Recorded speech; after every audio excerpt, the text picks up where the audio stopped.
Okay, I'm going to jump in. I see some questions already on the side. Will, about choosing which model is most accurate in your location. That's actually a really hard problem, but I'll show you how I would address it. And the take-home message will be their default models work just great for me. And I'm going to give you a caveat here. This is a little bit of me like kind of stressing out in anticipation of this presentation. There's way more interest than I expected. And I don't have a strong weather background. Like, I've never been trained in weather. I'm a total I'm a learn at home on your own kind of guy when it comes to weather. And so that makes me nervous when I'm presenting this weather tool to like hundreds of people that are interested in it. But then the flip side of that, I was thinking through this, is that it's actually awesome because Windy is so well designed and so user friendly that it has enabled me, without a strong weather background, to pull off some really clever and ambitious trips using Windy, using those tools, again, without that training. So I'm trying to make it sound good that I don't have a technical weather background. I don't know if you buy that or not. With that, I think I'm going to jump right into Windy. And I'm looking at Dave. You say no sound, but other folks can hear me, so hopefully that's on your end. I'm going to share my screen, and I'm going to kind of go slow on the parts that I use the most, and I'm going to go a little bit faster on the parts that I think are a little bit less relevant based on my experience. So let me get a screen up here for you. Okay. So when you first open up Windy, you probably see something like this, but it's going to be centered in your part of the world. And part of what I love about Windy, and I've made this claim, and not everybody needs to agree with it. Nobody needs to agree with it. I think it's one of the best designed websites of all time. Like not just for weather. I just mean for everything. And I think that because there's stuff available at the surface level. So even just here, like, all I've done is open it, and I can zoom in and I see pretty eye candy, and this is already a rewarding experience for me.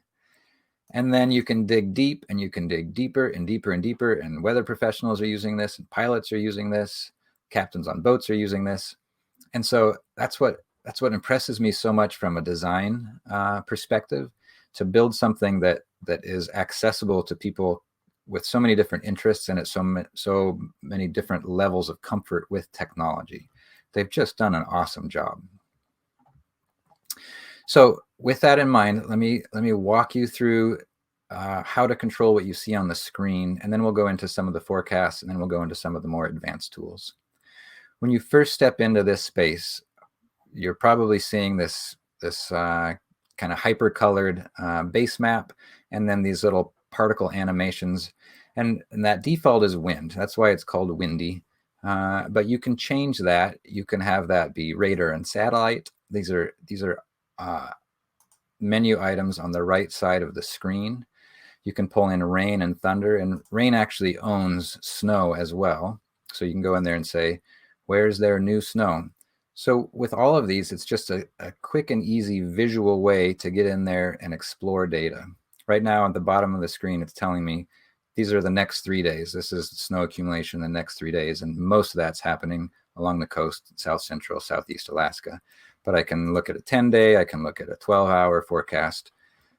Just click, click, click, pretty easy. You don't have to have a strong understanding of weather systems and weather models to pull this up. Likewise, temperature and clouds, and there's a ton here. If you go into more layers, you'll see an overwhelming number of options that you can make accessible in this right-hand menu. You can do this all for your own account with a free level account. So you don't have to pay to have access to all these, or to have it remember which layers you like to see. There's a lot of stuff in here that I can't ever imagine being useful to me.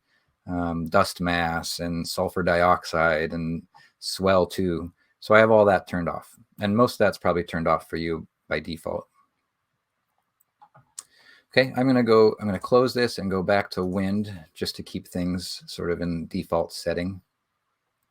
And the next thing I want to show you is the menu in the lower right-hand corner. Right now I have this little heart selected. So that is locations that I've defined as favorites for me. And that's places I go boating or I go skiing that I keep checking the forecast. But you can also click through here and see where there are reported winds, where there are reported temperatures. I'm clicking through these as I go, where there are airports and where there are webcams. The webcam one can be pretty cool for me. I'll say, should I consider going south? Click on that, get an image of pretty nasty conditions right now in South Central Alaska. Maybe it'd be better for me to go north. Yep, north looks a little bit drier. So you can explore that. I do explore that webcam layer.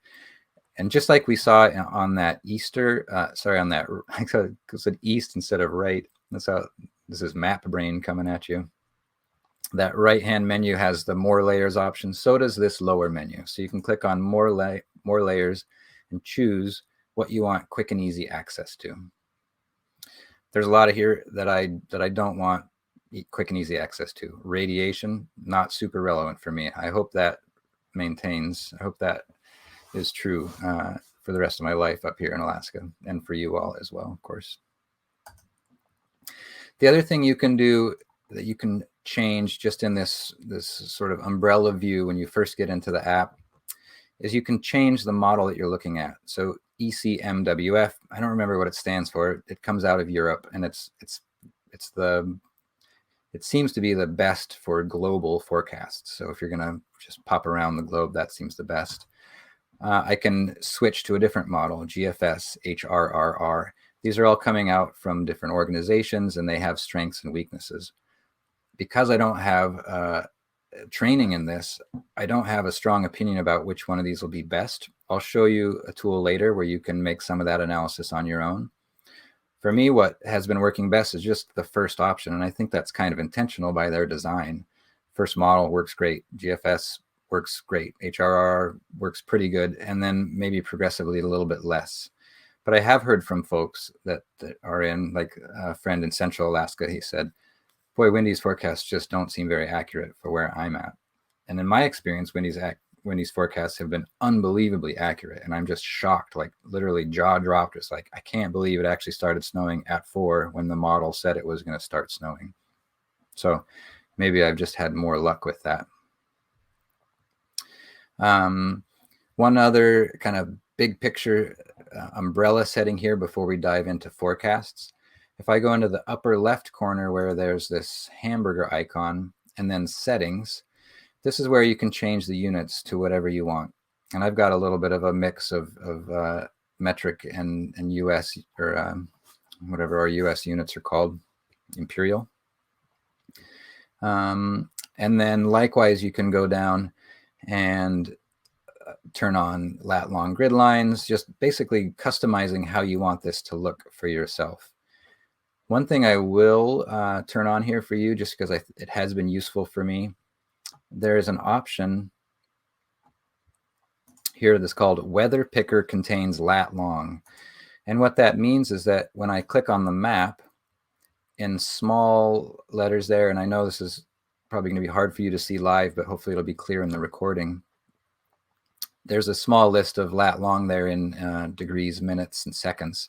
I can just clip on that lat long and pull up something like Google Maps or some other application, or send that lat long in a text or an email to somebody and share that location that way. That's awesome. That's actually one of the easiest ways that I've discovered for quickly and easily sharing a location with somebody.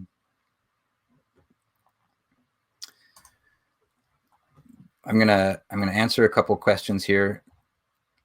First, I'm gonna close my window. I'm gonna answer a couple questions here, and then we're gonna go into looking at the forecasts. Bob, you're saying, do you have to sign in to save the settings from day to day? And I don't remember, because I did sign in because it's free and there's kind of no reason not to. And then even beyond that, this was funny. Somebody when I was promoting this said, I hope you're getting paid to promote Windy. I'm like, heck no, I'm paying them. Like, I use this tool literally every day, maybe not every day, but every like Thursday or Friday getting ready for the weekend. So I'm totally comfortable paying these guys for these features. creating the account is easy, and then it's easy to save your places, those little hearted locations that you keep coming back to. But I think even without that the cookies will save a lot of your settings for you. The premium feature, John, that you're asking about, I did end up upgrading to premium just because, again, I love the tool and I was like, want to support the developers. As far as for my uses so far, what premium has given me is the 1 hour version of the forecast instead of a 3 hour, which is great, I guess, but not critical, not a deal breaker. So I'm comfortable with the premium membership, but I sure don't think you need it. Okay, looks like we're good. So I'm gonna spend more time now looking at the forecast, because this is what I do. This is how I spend 90% of my time when I jump into Windy. And for me, the applications are, like I said, it's Thursday or Friday, and I'm thinking, where do I want to go this weekend? Or maybe it's Saturday morning. Where I live in Alaska, the road system goes north or south or northeast, and they all have can have pretty different weather systems.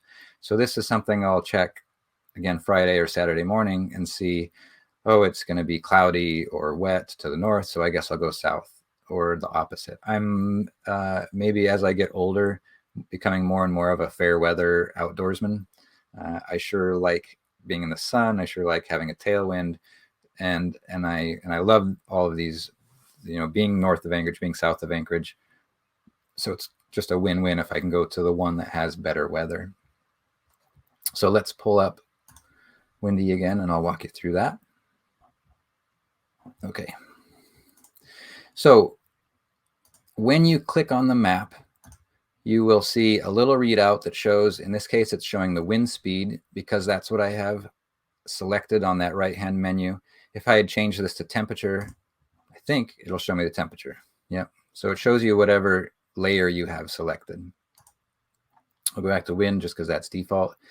And then this orange down arrow, I click on that to pull up a weather forecast at the bottom of the screen. I'm going to make this bigger for you. And to do that, I don't know if you're familiar, on most browsers, you can do like a Command or Open Apple plus and minus. But in Windy, that actually just makes the map zoom in and out. So I have to click through it here in the Chrome menu. I'm just trying to make the bottom of the screen easier for you to see.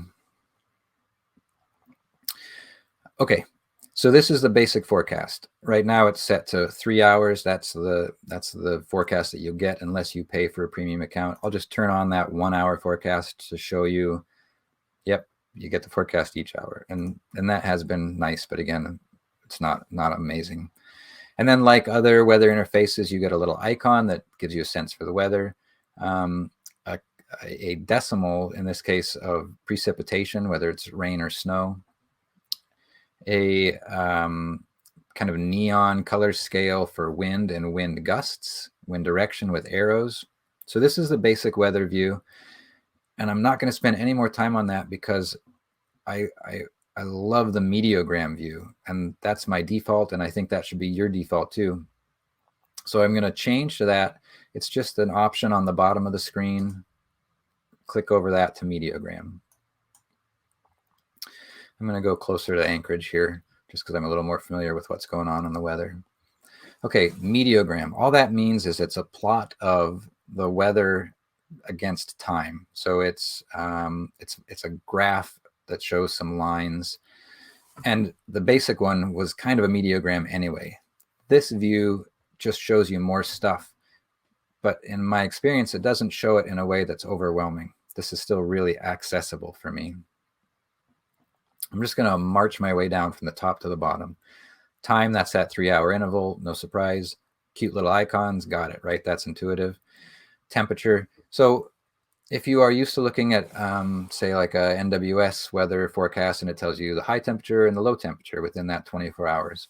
Windy doesn't do that. You have to scan those readouts within that 24 hours because those are the temperatures at that time. So you can just, I'm just looking through here, between Wednesday and Thursday, it looks like it gets down to 20 degrees, and then 0 degrees by Friday. So that's my low. I'm just looking at that. And the high, 28, that was an hour ago at 1 p.m. Somebody's asking, can you set Meteogram to default view? I haven't figured out how to do that. I suspect that Wendy would do it if enough people asked for it, but it's just one click away. It's not that hard for me to jump over to Meteogram. I get it. You're doing this. You're seeing the same thing. You got to click it each time, but one click. I'll take that. Meteogram added a dew point. I don't use dew point, but some people do. And there's a visual, this kind of, it starts as light blue and it turns into kind of a purple or a darker blue that's in the background. What that curve is showing you, the upper line is temperature and the lower line is dew point. And the significance of that is that when those two lines are spread out, those are dry conditions. And when those lines are in close, those are humid conditions. If those lines are equal, if dew point and temperature are the same, then you're looking at fog. So depending on your applications, that might be useful. It's generally not too much of a surprise. It's like when there's precipitation, so I can see that here Wednesday and Thursday, those lines are close together. It means moisture is falling out of the sky. When it gets sunny again here Friday and Saturday, those lines spread out. Things are drier. Below that is wind. And again, Windy has this, this color scheme. Brighter colors are more intense wind. A little arrow to show you wind direction. And then below that in smaller letters are the gusts. And I pay a lot of attention to the gusts because that tells me how bad things could get. I also pay a lot of attention to direction. We'll look at direction in another view of Windy in a little bit here. Below that, the bottom half of this meteogram is a visualization of cloud density. So that's the gray stuff in the background. And then the precipitation amounts. And these two things, I never expected it going into it, but these two things are the big payoff. This is so valuable to me. Cloud density, like I'll give you an example just from Sarah, my wife. She was, I can't remember the context. It was like yesterday or something. And you know, it's going to cloud over. And she said, yeah, but they're just low clouds or something, right? Because she's using Meteogram and you can get that. And it is different. Like if you're out, you know, depending on what you're doing, out for a hike, out for a ski, whatever, low clouds are different than high clouds and dense clouds are different than less dense clouds. And you can, and I appreciate being able to look in here and see, like with this example that I've got right here, it looks like the cloud cover really comes in around 4 p.m. I can click on this time bar. What that is doing is changing the background. It doesn't change the meteogram at all. But if you want to see what the wind looks like at those different times, you can click along here. That's not a feature I end up using that much because I get what I need out of that meteogram. Later in the week, I'll just drag this thing over to the right and I see another pulse of precipitation, but I can see it like it's supposed to start as high clouds and then there should be a little bit of a gap. So if I really wanted to get outside, it looks like that 10 p.m. Wednesday night is my window before another pulse of clouds and precipitation. The precipitation here, it's also color-coded because of the season that we're at in Anchorage, or at least I guess this isn't always true, but right now it's coming down as snow. It does also rain this early in the winter, but that could be a different color if it's rain.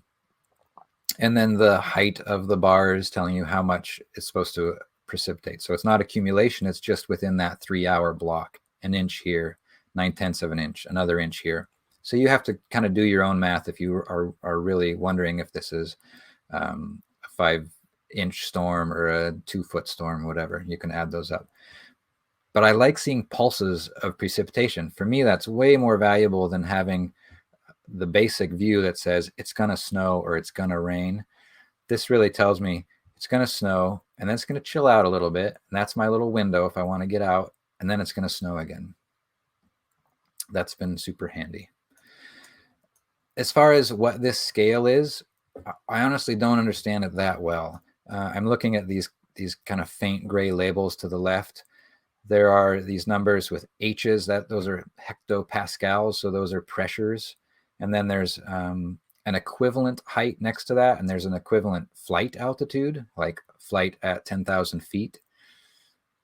That's probably useful to some people. I'm sure it's useful to pilots. For me, again, without this technical background, the value is low clouds, high clouds, pulse of precip, like when are the gaps?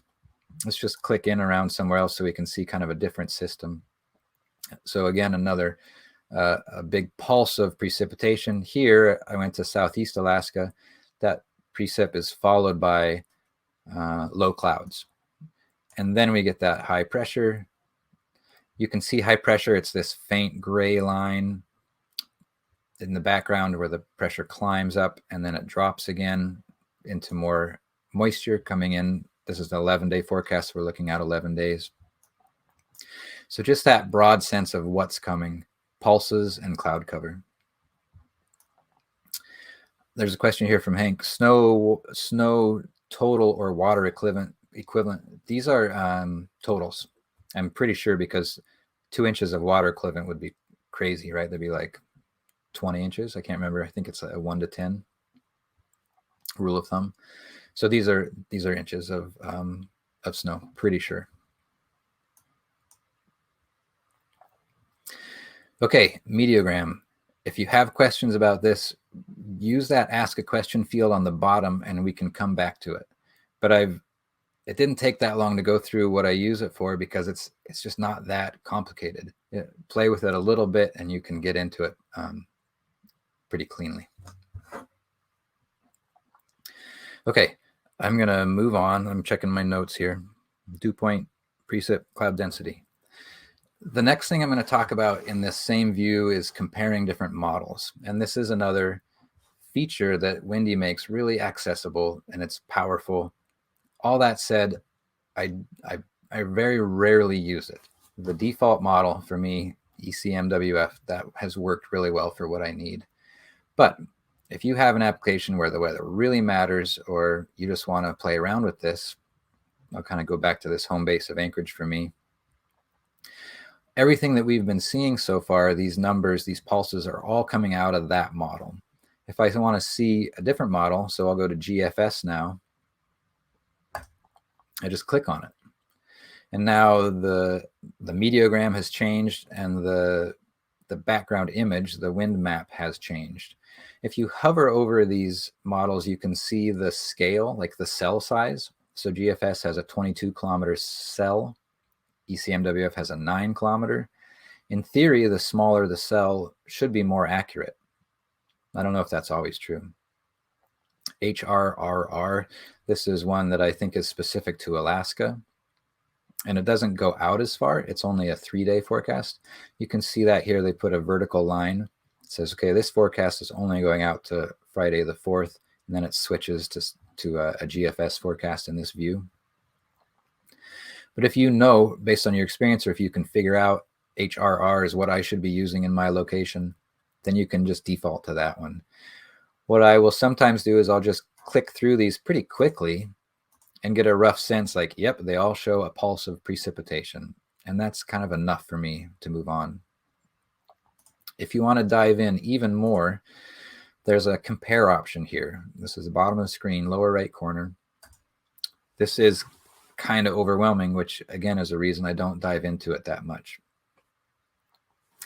Visually, you can look through here and it's a table comparison, unlike the comparison where I went clicked and compared the meteogram.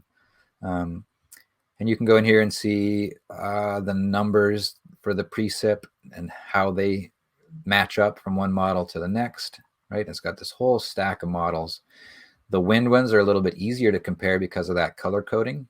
You can see, yeah, they all show this pulse of air, of higher winds Friday morning.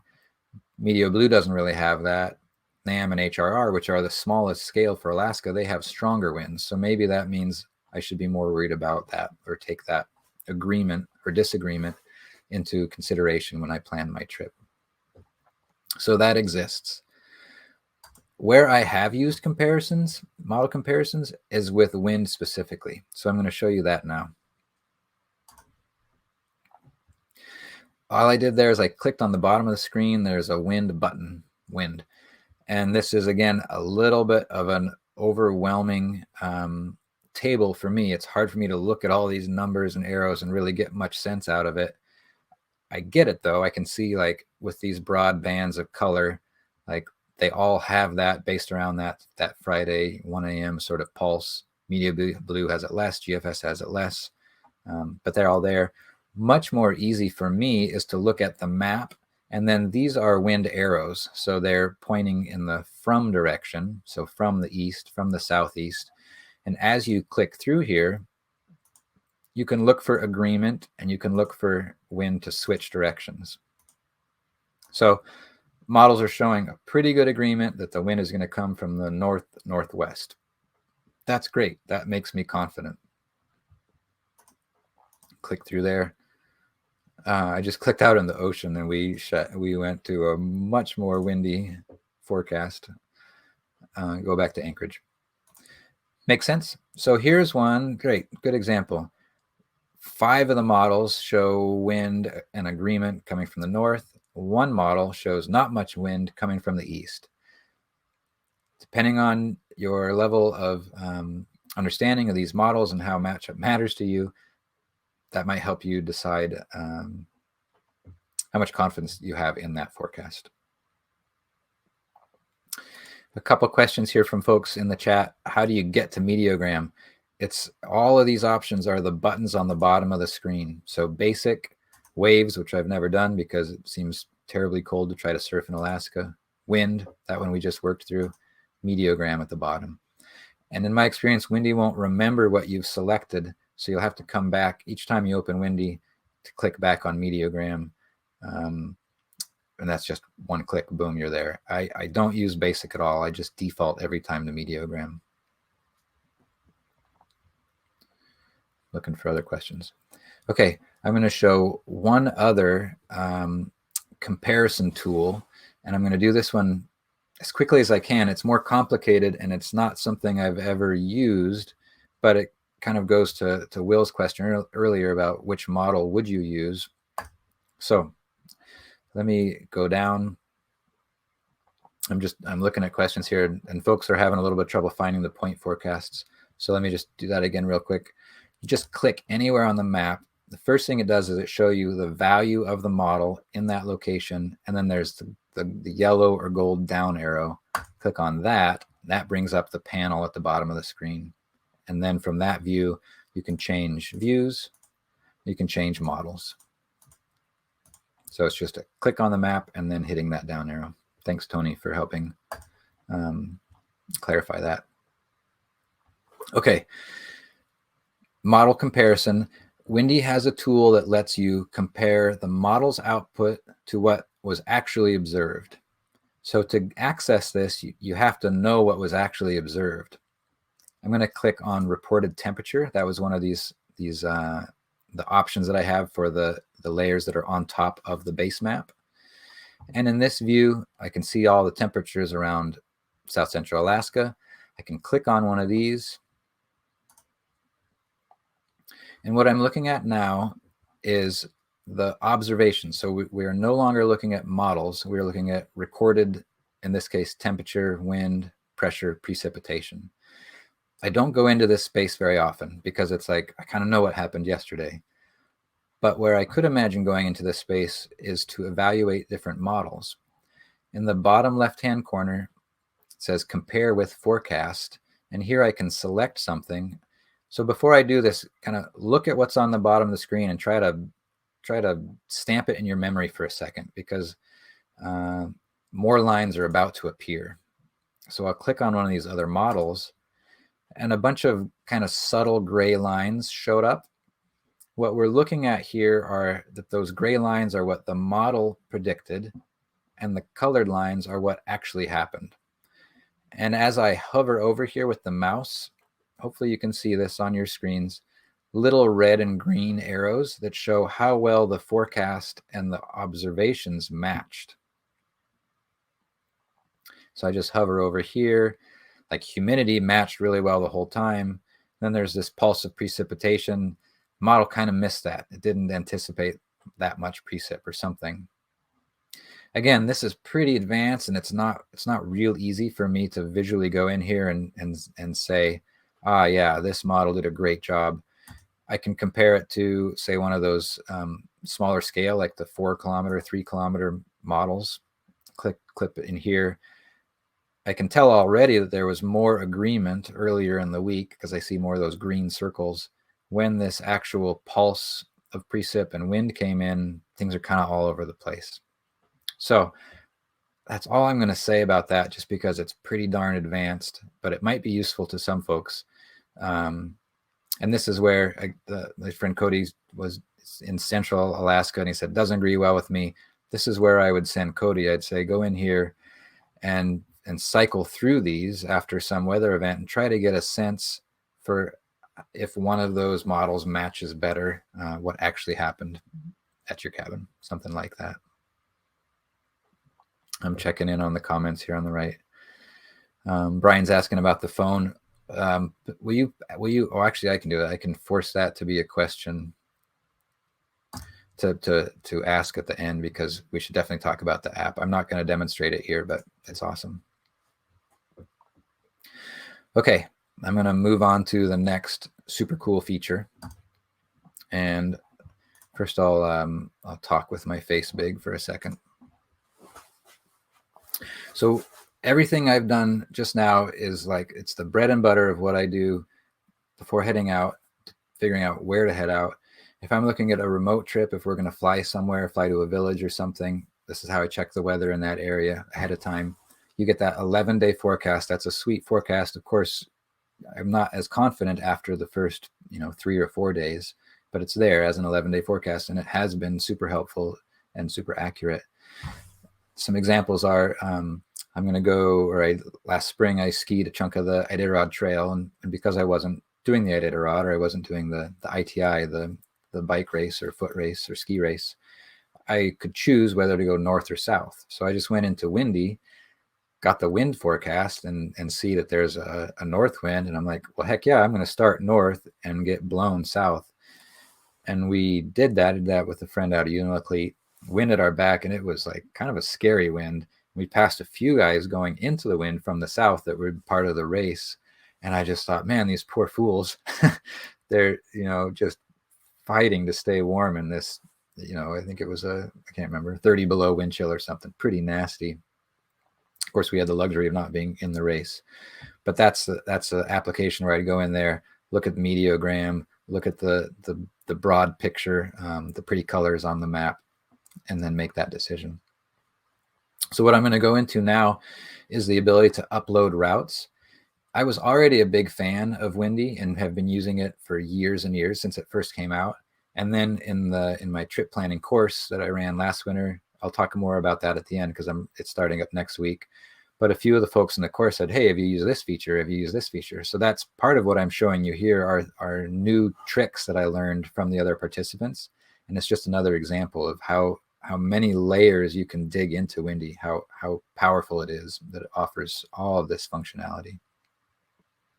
Okay, so the application here is that I've created a route, and I do this in Google Earth or Caltopo or Gaia, and I use that route. I share it with our in-town contact, so that's somebody that's going to take care of things if we're overdue. Like I give them a list. This is all stuff that we do in the trip planning course. Like if we're 4 hours overdue, do this. That usually means we're just a little bit late. Don't worry about it. If we're a day overdue, can you get somebody to fly the route or send out somebody out on a snow machine and just try to get eyes on us? If we're 2 days, so blah, blah, blah. I make the route available to them. And we use that same route. We carry it on our phones. We're using Gaia, but you could use Onyx or Caltopo for that as well.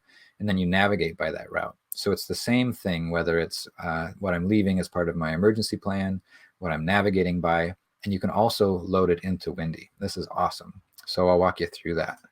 Let's go back into Windy.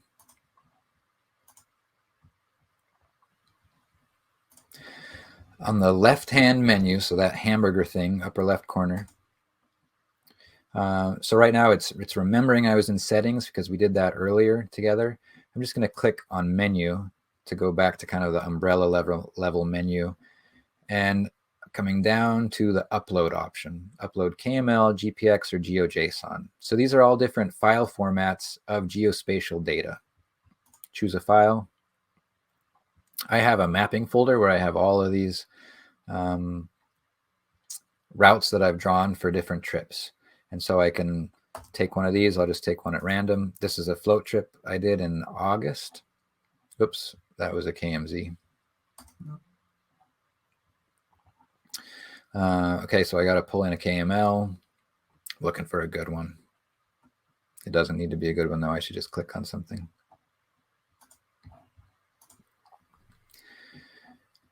Okay. So what you are seeing, and I'll go and close this. What you're seeing is the route that I created in a different application. And it's got some information here. If I hover over those lines, these are all labels that I created. I did this in Google Earth. I think this is a cabin. This is a hot springs. This is a mine, I think, Haycock, another like mine location. So this is all part of the homework I've done ahead of time. And now I can see it in Windy. And this is awesome. I can go in here to my uploads. Here's that route. I've saved it. I did this earlier because I did this for real. This isn't just an example. And it says share. So I get this share link. If I copy that and open a new tab here, so I can send this, I can embed it in a document, or I can send it to my in-town contact. If there really was if I needed help, if there was an emergency, this link could get sent to rescue professionals. I think they'd rather see it in Caltopo or Google Earth, but it's the same information. It's there and it shows our location. The application for me is that if I'm on this trip, I started at the south, I'm going north. I did this one on my own, and so I did a lot of work because you feel more vulnerable if you're on your own if anything goes wrong. And I wanted Sarah to know where I was going, so I could let her know, like, hey, I'm at Granite Hot Springs, and it looks like the wind just picked up. Can you check the weather? It's one thing for her to know the weather right where I'm at Granite Hot Springs, but it's really helpful for her to know that I'm heading up north along this route, Buckland, and she might see something on the coast and say, gosh, the coast looks really bad. Why don't you take plan B? That's what these routes are to the east. Was like, well, if the weather's no good to the west towards Kotzebue, maybe I should head to the east towards Selawik. So she could help me by just a couple clicks on the map, right, to get that information. What's going on? Click the meteogram. She's like, yep, there's a big storm coming in Thursday night. And so maybe that would help me decide what to do. I didn't expect to lose that the map at the same time. You should be able to view.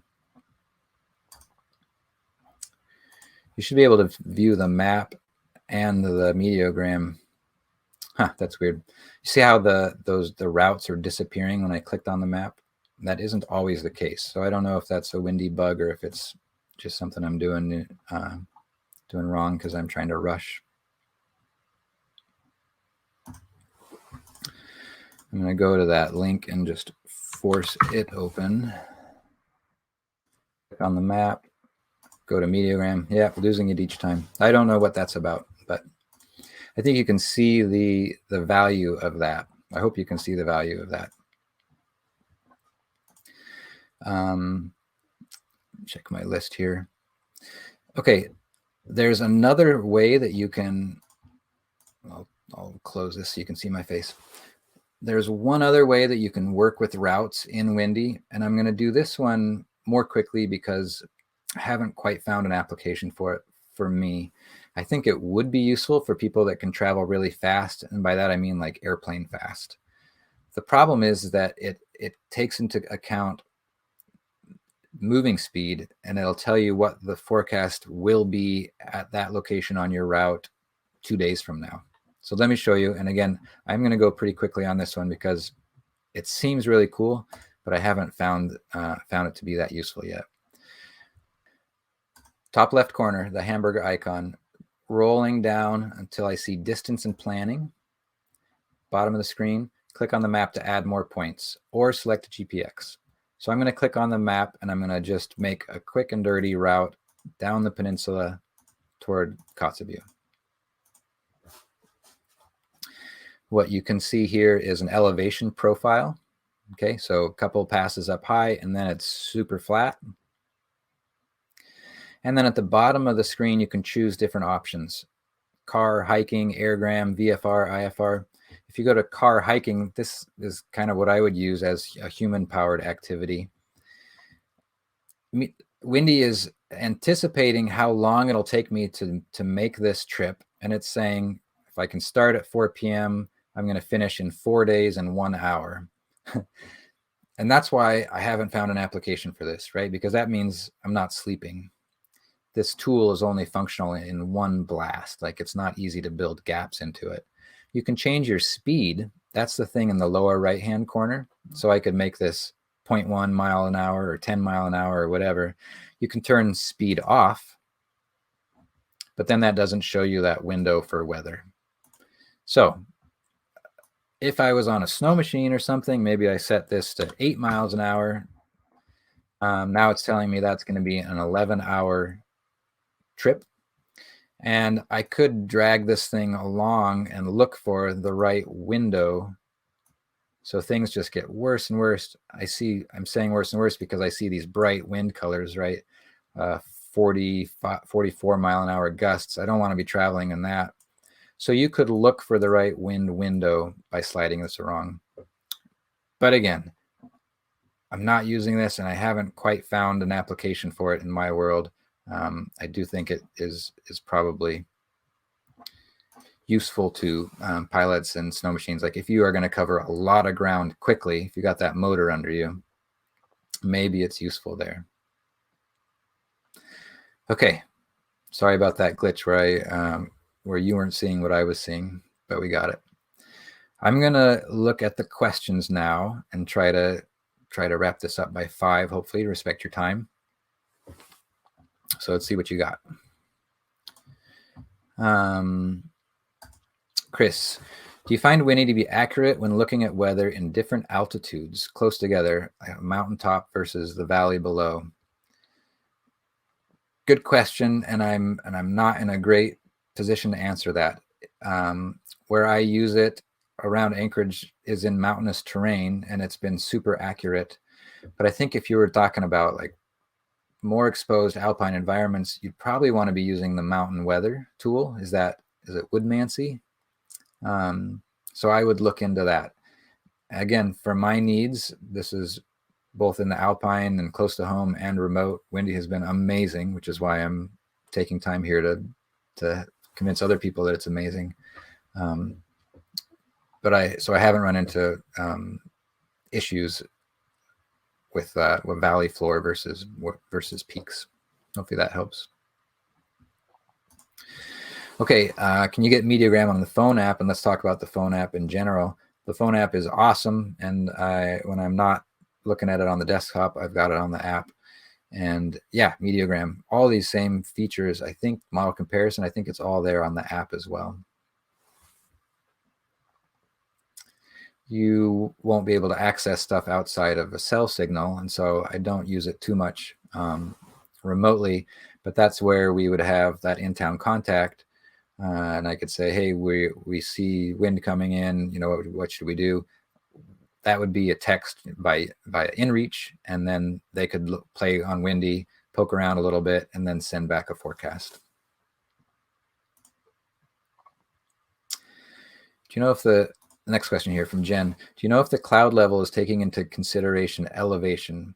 If you're going to an area of high elevation, but it says the clouds are low, would you know that you're above them? Good question, and I don't know this one either. The cloud density is derived from humidity, and that's not answering your question. That's just the only thing I know about the cloud density. So again, it seems like folks are real interested in how accurate is this within real tight topography, and it can't be that accurate because these forecasts, remember, Windy's not making these models, it's just showing other people's models, and the highest resolution model there I think was 3 kilometer or 4 kilometer, so that's a pretty big cell, that's a pretty big square. Aaron was asking about precipitation rates. Is that hourly accumulative?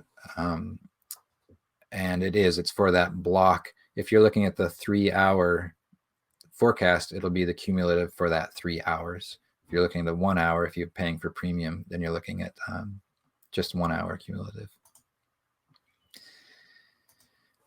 John asking about the cloud layer on the map, if I use that. I do use the cloud layer. Let me just show you what that looks like. I'll share the screen. I learned that lesson. So I'll go back to home. Home turf here. Oops, I didn't even need to click on it. Clouds. So you can use this and you can either play to animate through here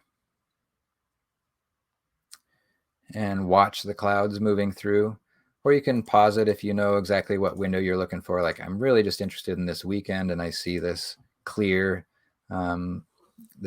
patch here in the state. So yeah, I do use that now and then when I'm looking for cloud cover. More than that, I end up looking at webcams, and it's kind of like the morning of or the day before. So maybe that's not as helpful, but I often look at webcams before actually heading out to be like, oh, should we go east or west or north, south, whatever. That reminds me, one of the few frustrations I have with Windy is finding the locations that I'm interested in. So let me show you what I mean.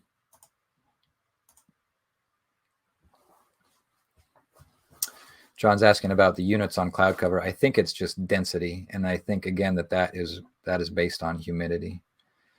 Okay, one of the few challenges I have with Windy is finding stuff, and this is probably more true in Alaska than other locations, but it can be really hard. You know, if I'm planning to do a trip out here, to find like, well, where is that river that we're looking at? One way that you can do this is you can search for something. And so I don't know, I'll look for, oh, this is something I did earlier. I'm going to Banff tomorrow for the Mountain and Book Film Festival. And so I can type in Lake Louise, Canada, Improvement District, North. So maybe there's a bunch of Lake Louise. Well, this wasn't a great example. Lake Louise ski area. Let's go there. I should be able to find it from there. Okay, Lake Louise, I see a temperature. Okay, and now I can finally see the lake. So that's one way to find the feature that you're looking for. I want to mention too that this change in the base map from sort of Windy's default to this map, that's something that you can control. You go into that hamburger icon in the upper left, into settings. At the bottom of this, change background map. So you can choose to have that be a satellite image, and I think this is the Esri satellite image. So this is an image that I'm using, or this is the same imagery that I use. I'm going to close this so you can see me.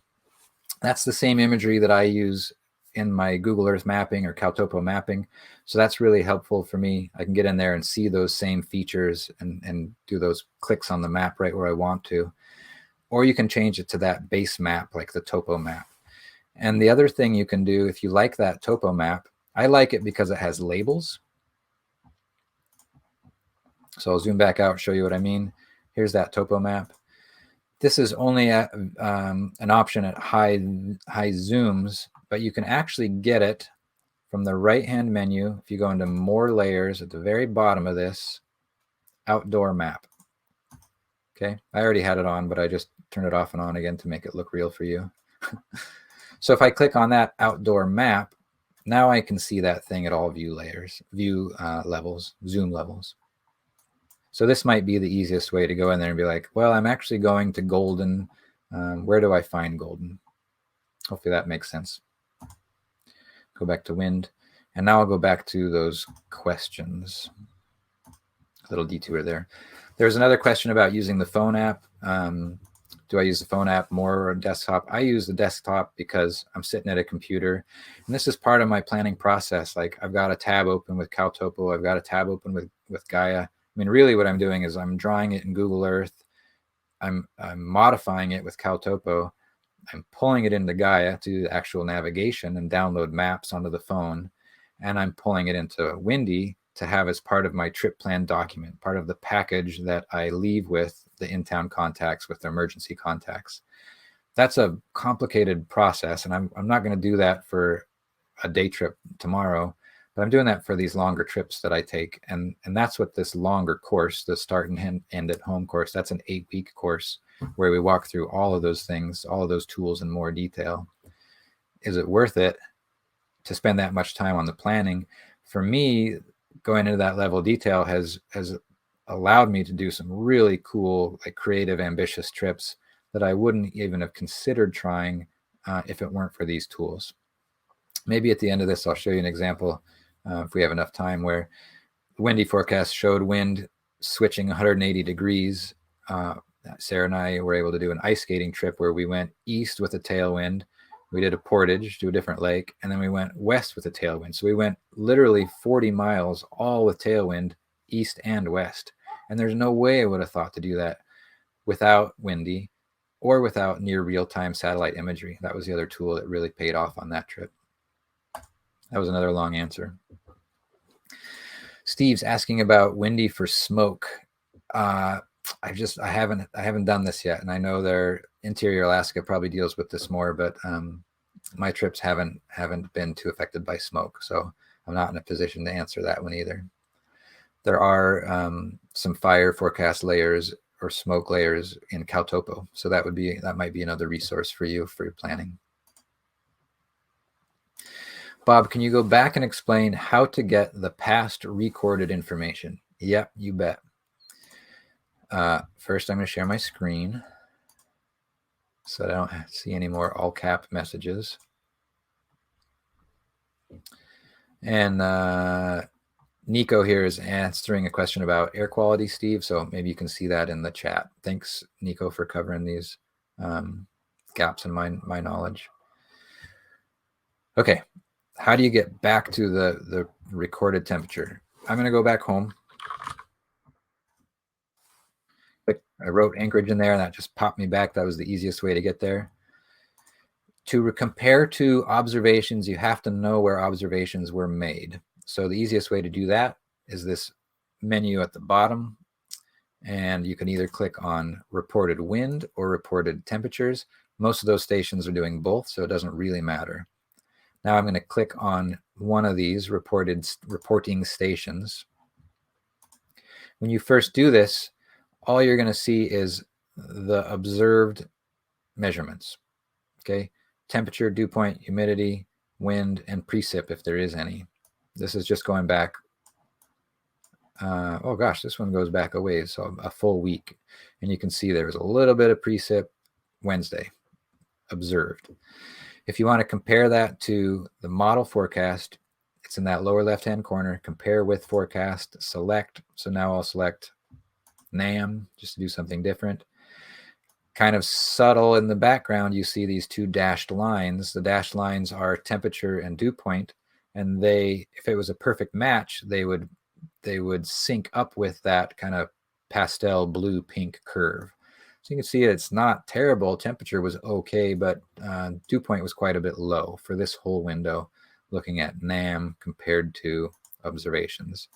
If I switch that to the ECMWF, actually looks like dew point matched a little bit better. So that's the process you can go to make that comparison.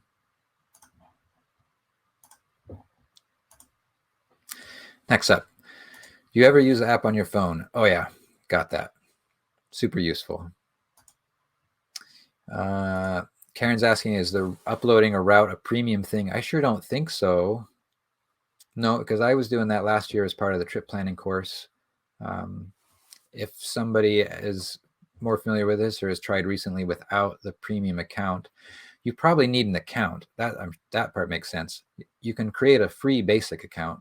Premium just gives you things like the 1 hour forecast, and I think it gives you a longer forecast too.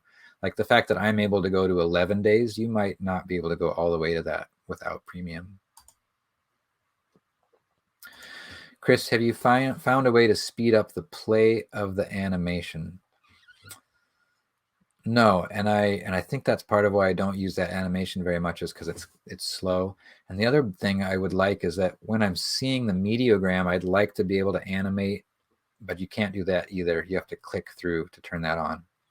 I know that you can change the animation of the particles. You can make more particles and denser or longer paths and all that, but that's not what you're asking. I don't think that's what you're asking. Maybe that is what you're asking. Oh boy.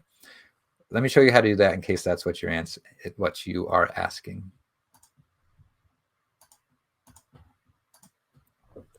Two different kinds of animations. This is why I just confused myself. You can, when you click on a,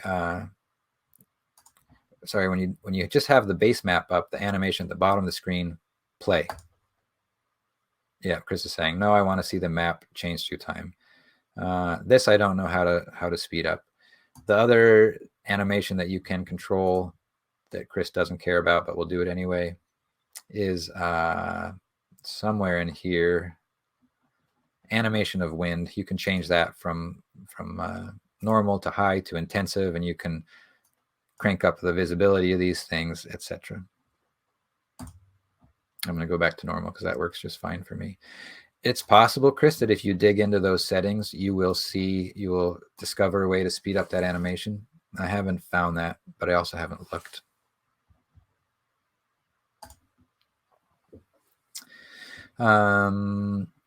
Jen just confirmed that you can upload a route without a premium membership. Sweet, that's great.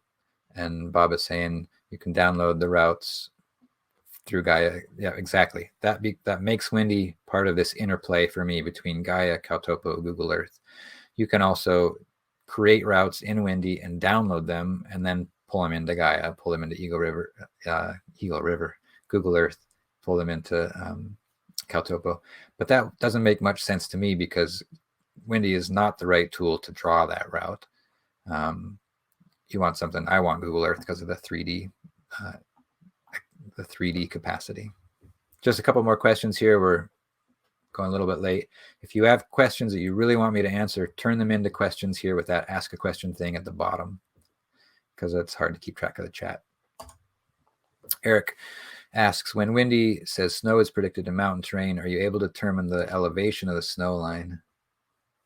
I haven't tried that. That would be sweet. That's a really good idea.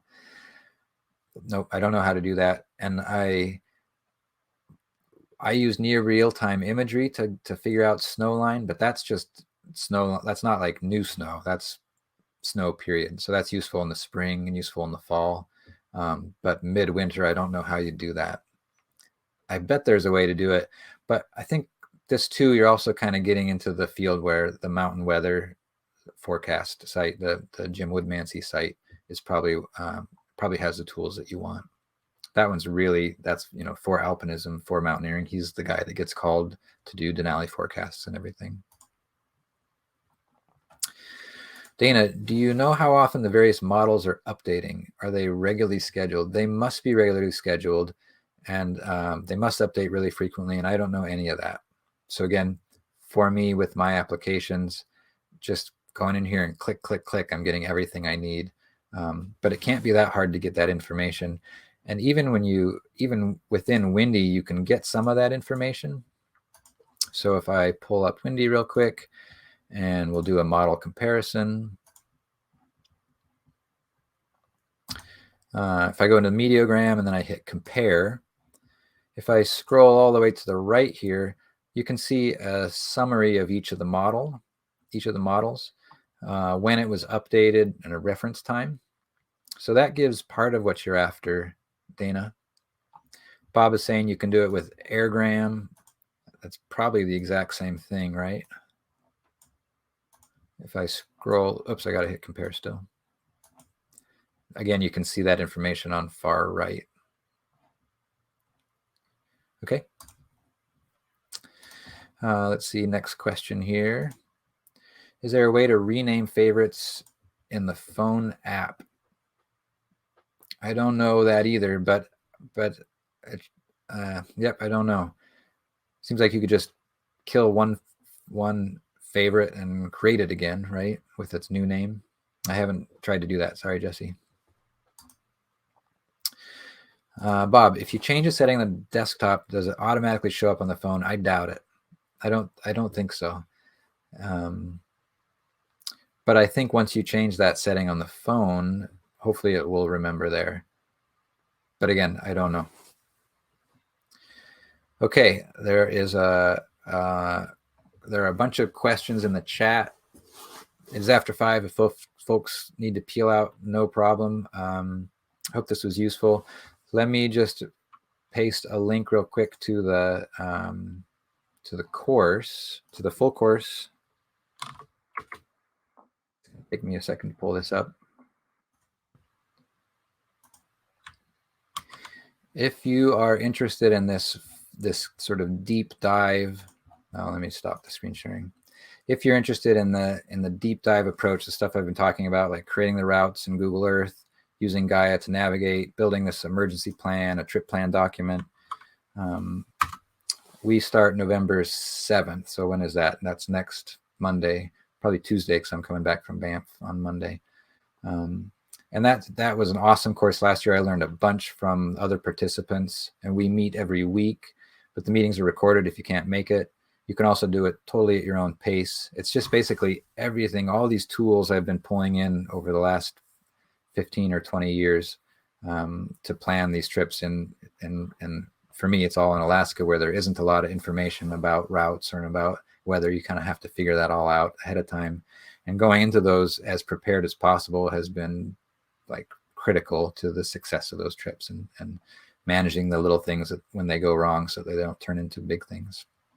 So I'm gonna skim through the comments here on the right and answer whatever questions I can. If you want to ask a question, put it up on the bottom, and I'll try to get those too. So I see other people are answering questions about whether the phone is connected to the desktop and all that. Awesome. Thanks for answering those questions. Can Windy display your current location via GPS on your phone? I don't know that. That would be sweet. But again, it doesn't take long for me in Alaska for Windy to not be useful out on the trip, right? That's the whole point of Gaia, and being able to download those maps ahead of time. So I'm sure you could get your location. Your phone has a GPS location. Windy has it too. But I don't think that would be as practical as pulling your location from something like Gaia and then probably sending it by inReach, because you can't text at that point. Jesse's found a way to change the speed of the radar animation, but not Windy's default animation. Cool. I know there's more questions buried in there, but they're buried. Thanks a lot, everybody that was answering questions for other folks. Again, my caveat there at the start, the most I've ever learned about weather has just been poking around in Windy, and it has been awesome for me. Just for kicks, I'll show, I mentioned that cool ice skate trip in Katmai, but again, you got to take off. This will be a real easy way to finish it for me. And I'll give a link for that too. The area we were looking at Katmai, I had identified these lakes right here, and saw from the near real-time satellite imagery that they were awesome, suspected that they were awesome. So then within Windy, we just went to the wind forecast, and it was something like this, and it showed a crazy west wind to start, and then a swing. This is all west, west, west, and then boom, a sharp snap to the east. So I guess that's not that uncommon. Based on the Windy forecast, based on the fact that all the models agreed, that's what compelled us to do it, and to plan a trip that had us start with a tailwind and then turn around and catch the tailwind, go in the other direction. So that's my best success story using Windy, relying completely on Windy. And if the forecast had been wrong, we just wouldn't have gone as far. It wouldn't have been that big of a deal. Okay, awesome. Thanks. Really fun to see some friends in here. And Jose, yep, I'll see you in the course next week. And I'll try to add a button here with some of the links of what we've gone through. specifically, there's a tutorial from Wendy about how to read the mediogram. That's been really helpful to me. So I'll paste that at the bottom, and then you'll be able to view that. You can share this URL, the one that you're looking at right now. You can keep it for yourself and review things, pass it on to friends that might be interested or whatever. The recording will just be accessed right through that URL. That'll stay the same. That's part of what's so awesome about this crowdcast site. Okay, sorry I can't see your faces. That's the only bummer here. Thanks for your time. Hope that was useful. Again, a plug for that comments for Road to Ambler. If you want to do that, either comments or donations to those groups, Winter Wildland Alliance, Alaska Wilderness League, Trustees for Alaska. These guys are all doing great work for Alaska, for conservation. Okay. Bye.